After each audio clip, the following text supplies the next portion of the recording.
আমি শুধু এটুকু বলতে চাই, আপনারা আদাবগত আমার অনেক বক্তব্য রেখেছেন।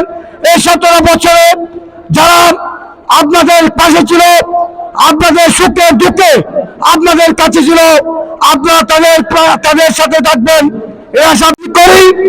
রাঙ্গুনিয়া উপজেলার 80 দশকে যখন আমি ছাত্র দলের সাধারণ সম্পাদক ছিলাম, এই সুবাদে এই পারওয়ার মাঠে আমি যখন ছাত্র রাজনীতি করি, তখন অনেকবার আমি এখানে আপনাদের এই মাঠে আমি মিটিং করেছি এবং বক্তব্য রেখেছি। এখানে আমার হাতের গড়া আপনাদের এলাকার সন্তান এই শহীদ নবী সুজিত বড়ুয়া, অনেক ছাত্র দলের নেতৃবৃন্দ এখানে এখনো আছে। সংগ্রামী সাথী বন্ধুগণ, আমি শুধু এটুকু বলতে চাই, আপনারা আদাবগত আমার অনেক বক্তব্য রেখেছেন।